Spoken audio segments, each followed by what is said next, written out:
Mancing bos, mancing bos, mancing.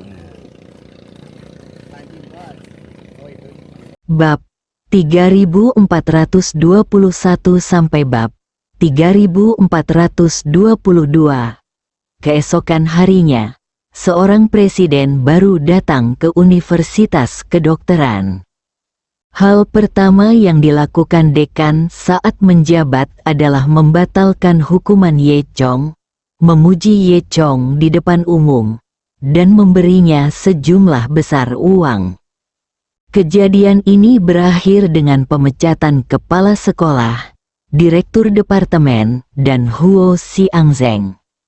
Namun kejadian ini masih menimbulkan keterkejutan di seluruh kalangan medis setempat.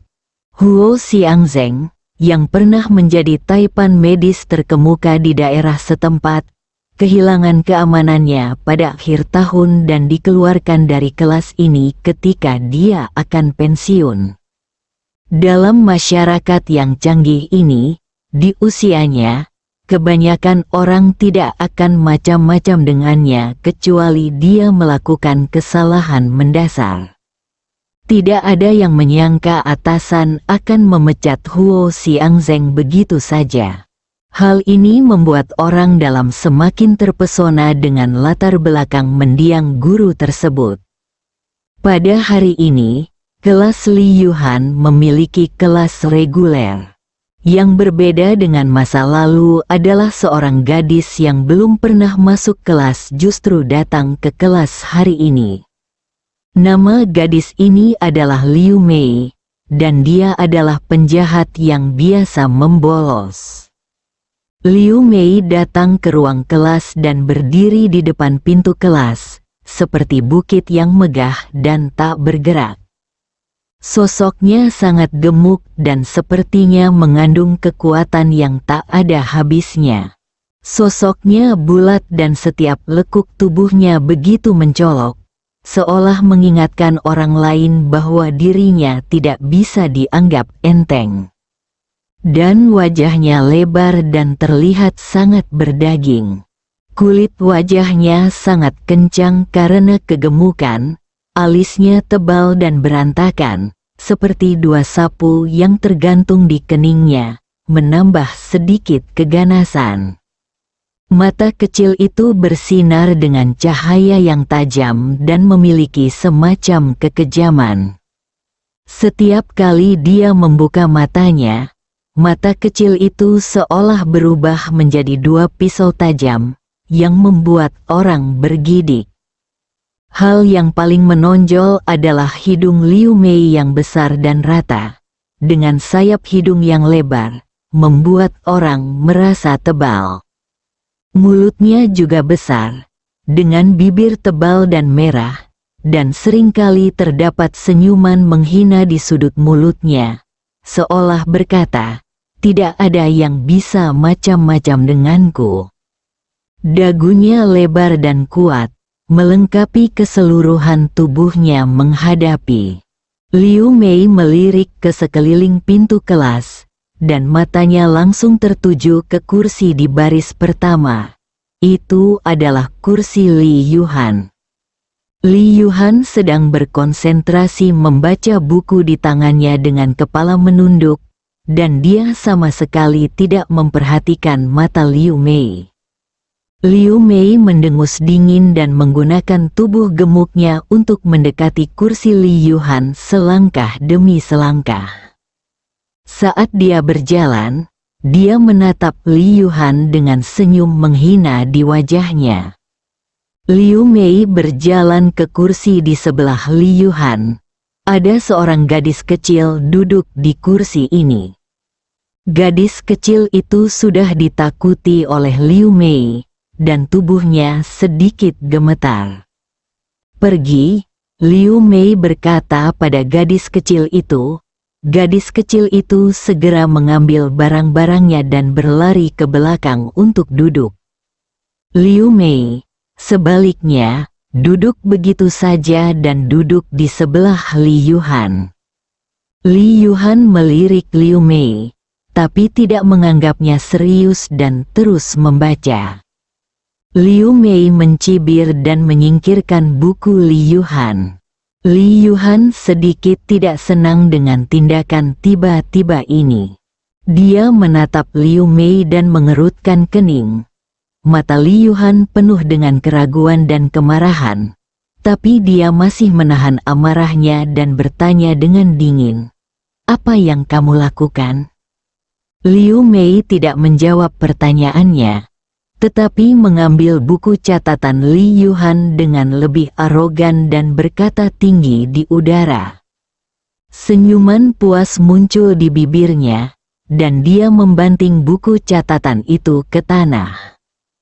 Buku catatan itu jatuh dengan keras ke tanah dengan bunyi jepret yang keras.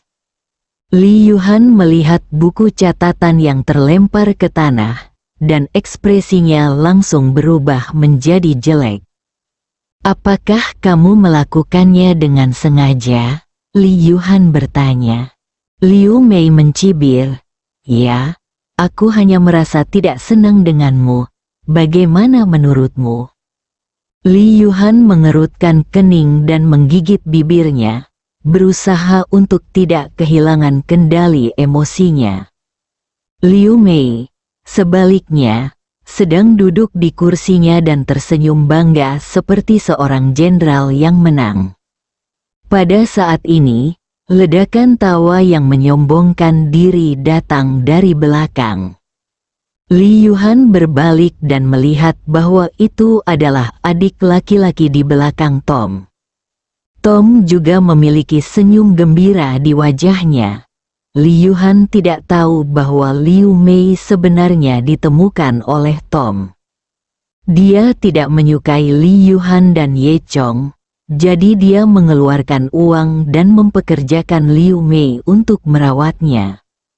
Melihat ekspresi Tom yang sombong, Li Yuhan hanya bisa menggelengkan kepalanya. Dia sudah lama menyerah pada Tom dan tahu bahwa Tom ini juga bukan orang baik. Kemudian, Li Yuhan menatap Liu Mei lagi. "Aku tidak akan berdebat denganmu. Karena jika kamu melakukan ini, itu hanya akan menunjukkan ketidaktahuanmu.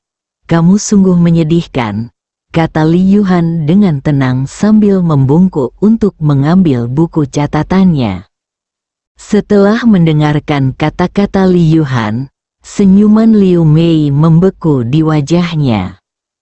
"Brengsek, apa yang kamu katakan? Gadis Bao, kenapa kamu mengatakannya lagi?" Liu Mei memarahi. Saat ini, guru yang menghadiri kelas masuk, dan Liu Mei harus menyerah. Dia diam-diam memberikan ekspresi galak pada Li Yuhan, menunjukkan bahwa dia akan menungguku sepulang kelas. Tak lama kemudian, kelas selesai. Saat bel tanda berakhirnya kelas berbunyi, Li Yuhan buru-buru mengemasi barang-barangnya dan ingin kabur dari tempat ini secepatnya. Meskipun dia mengatakan dia tidak takut pada Liu Mei, Li Yuhan masih sangat takut dengan ukuran Liu Mei. Liu Mei, sebaliknya, duduk dengan angkuh di kursinya, menyaksikan Li Yuhan pergi dengan senyum dingin di bibirnya. Sepertinya dia tidak akan melewati Li Yuhan. Benar saja, tidak lama setelah Li Yuhan keluar dari gedung pengajaran, dia ditangkap oleh Liu Mei. Liu Mei tampak galak, diikuti oleh dua gadis yang sama jahatnya. Ketiganya membentuk penghalang yang tidak dapat diatasi, menghalangi jalan Li Yuhan. Sebuah cibiran muncul di bibir Liu Mei, dan dia berkata dengan nada provokatif, "Li Yuhan, bukankah kamu hebat? Mengapa kamu takut? Mengapa kamu lari? Apakah kamu pikir kamu bisa melarikan diri?" Hati Li Yuhan menegang. Dia tahu bahwa ketiga orang ini memiliki niat buruk, tapi dia tidak punya tempat untuk melarikan diri saat ini. Dia dengan enggan menjawab dengan tenang, Saya tidak tahu apa yang ingin Anda lakukan, tapi tolong minggir. Liu Mei mengabaikan permintaannya dan mengulurkan tangan untuk menangkap Li Yuhan. Pada saat ini, sesosok tubuh tiba-tiba berdiri di depan Li Yuhan. Itu adalah Ye Chong. Dia melirik Liu Mei dan kedua temannya dan berkata, "Apa yang ingin kamu lakukan? Menindas teman sekelas bukanlah hal yang mulia." Liu Mei tidak menyangka ada seseorang yang tiba-tiba ikut campur. Tapi dia juga saya tahu ini adalah guru baru. Bagaimanapun, apa yang terjadi sebelumnya membuat Ye Chong terkenal di sekolah. Setelah tertegun sejenak, dia menatap Ye Chong dengan kejam, seolah mencoba menakutinya dengan matanya yang tajam. "Guru, urusan kita sendiri hanyalah lelucon, sebaiknya biarkan saja." Namun, Ye Chong tidak menerima trik ini sama sekali. "Saya akan mengurusnya hari ini." Bagaimana? Dia kembali menatap Liu Mei dengan dingin dan melanjutkan, "Jika Anda punya waktu untuk melakukan hal-hal membosankan seperti itu, mengapa tidak menurunkan berat badan?" Wajah Liu Mei memerah karena marah atas kata-kata Ye Chong, dan dia ingin meledak dalam kemarahan. Tapi mengingat identitas Ye Chong, dia masih menanggungnya.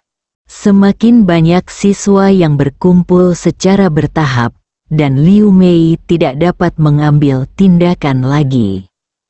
"Guru Ye, bisakah kamu selalu melindunginya?"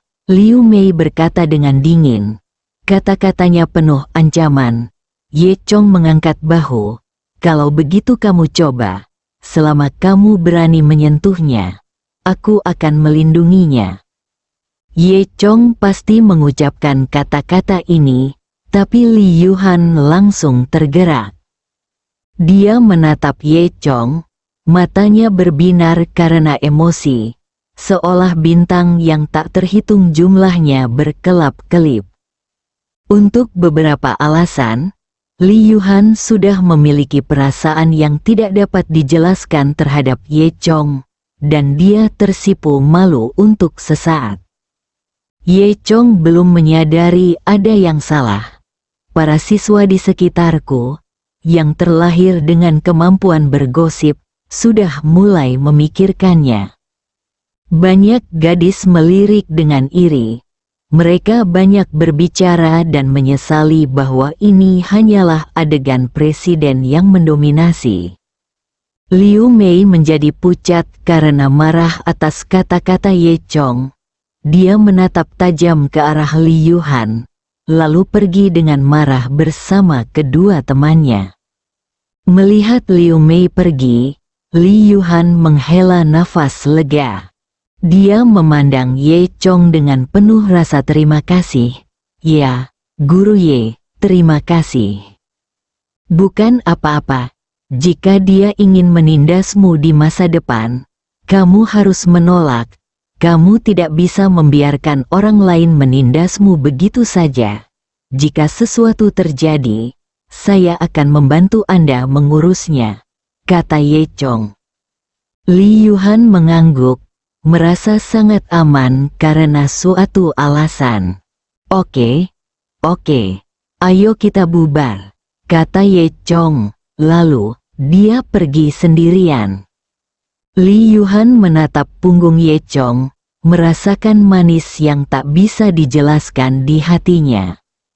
Namun, kebencian Liu Mei tidak hilang. Sebaliknya, dia semakin membenci Li Yuhan.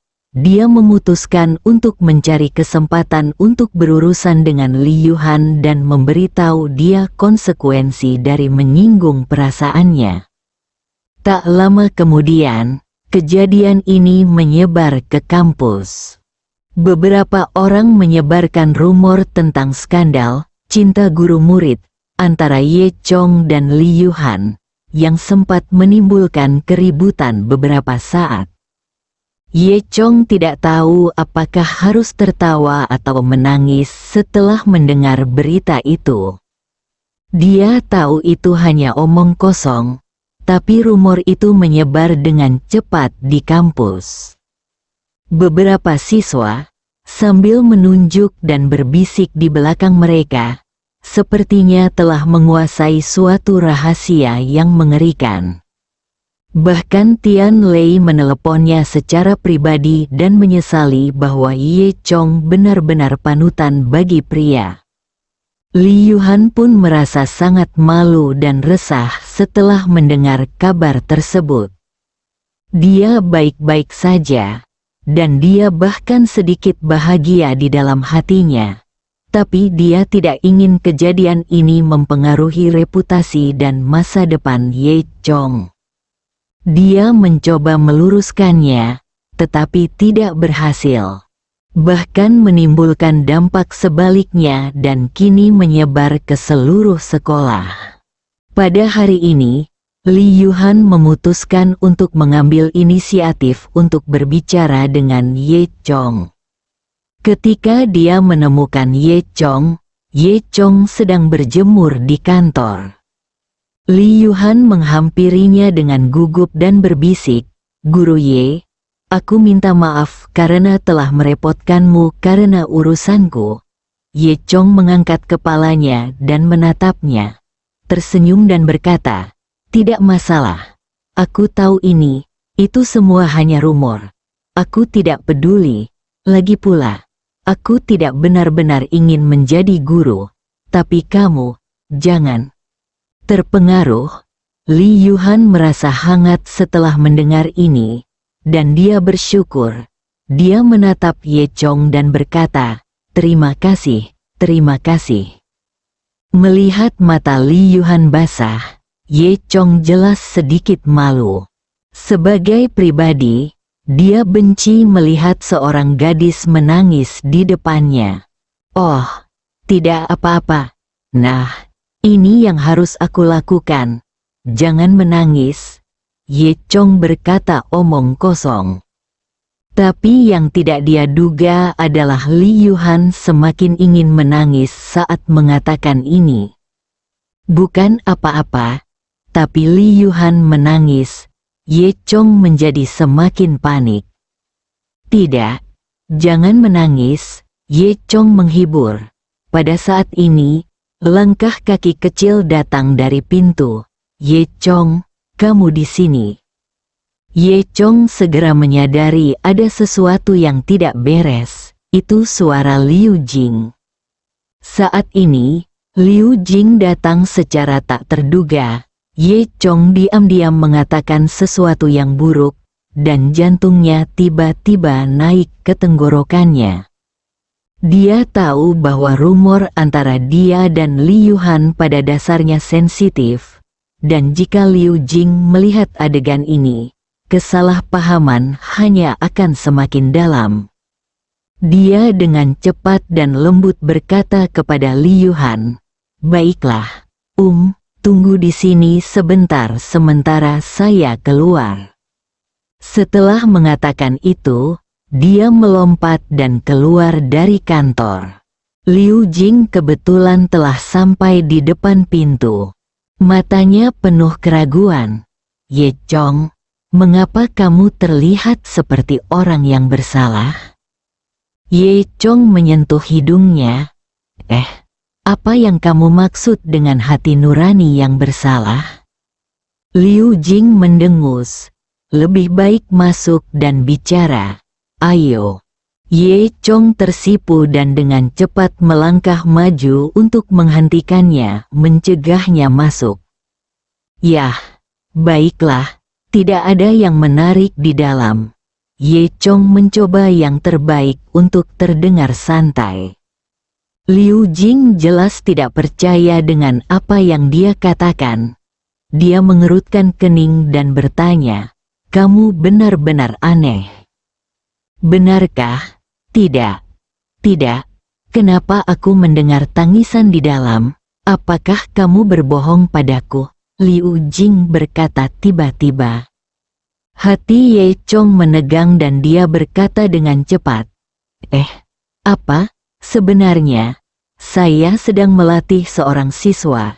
Dia memiliki beberapa masalah dengan sikap belajarnya baru-baru ini. Saya mengkritiknya beberapa kali, tetapi dia menangis. Dia mengerutkan kening, membentang sedikit. Dia memandang Ye Chong, seolah mencari kekurangan dalam kata-katanya. Ye Chong tahu bahwa dia harus segera mengubah topik pembicaraan. Jika tidak, rahasianya akan mudah terbongkar. Jadi, Ye Chong berkata sambil tersenyum, "Ayo pergi, jalan-jalan, sinar matahari sangat indah hari ini." Liu Jing mengangguk dan tidak terlalu memikirkannya.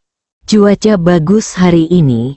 Ye Chong dan Liu Jing keluar dari gedung kantor dan berjalan-jalan santai di kampus. Sosok mesra kedua orang tersebut terlihat sangat mesra di bawah sinar matahari. "Ngomong-ngomong, kenapa kamu datang kepadaku?" Ye Chong bertanya. Liu Jing berkata, "Oh, aku bosan, jadi aku datang untuk melihatnya." Ye Chong masuk sekolah untuk melakukan tugas melindungi Li Yuhan, sementara Liu Jing tinggal di hotel terdekat. Liu Jing berkata sambil melihat pemandangan sekitarnya. Dia belum pernah kuliah dan sangat baru dalam segala hal di sekitarnya. Namun penampilan mereka menarik perhatian siswa di sekitarnya. Beberapa anak laki-laki menatap langsung ke arah Liu Jing. Mereka iri pada Ye Chong karena memiliki pacar yang cantik. Di saat yang sama, ada juga beberapa teman sekelas yang suka bergosip mendiskusikan sesuatu dengan suara pelan. "Bukankah ini Guru Ye? Bukankah dia punya pacar? Ada apa dengan gadis ini? Mungkinkah dia punya dua kaki?" "Ya. Aku juga pernah mendengar bahwa Li adalah pacarnya, kan?" Gadis lain menggema dengan suara rendah. Meskipun diskusi ini tidak keras, Liu Jing bukanlah orang biasa, jadi dia mendengarnya dengan jelas. Alisnya berkerut, dia berhenti, menoleh ke Ye Chong, dan bertanya, "Ye Chong, apa yang terjadi? Li yang mereka katakan adalah pacarmu?" Ye Chong tersipu dan berkata diam-diam. Dia menyentuh hidungnya dan berbohong dan menjelaskan, "Oh, jangan dengarkan omong kosong para siswa ini. Mereka tidak pergi ke kelas setiap hari dan menyebarkan rumor sembarangan. Saya akan menanganinya nanti." Mata dan pikiran mengelak di dalam hatinya. Sedikit keraguan muncul. "Benarkah?" Liu Jing bertanya. "Tentu saja," Ye Chong berjanji sambil menepuk dadanya. Begitu dia selesai berbicara, dia mendengar guru lain datang. "Oh, bukankah ini Guru Ye yang menyukai cinta guru murid? Halo. Apakah kamu bersama teman sekelas Xiao Li?" Sebelum dia selesai berbicara, dia menemukan Liu Jing bukan Li Yuhan. Lalu dia tersenyum canggung dan berbalik, bersambung.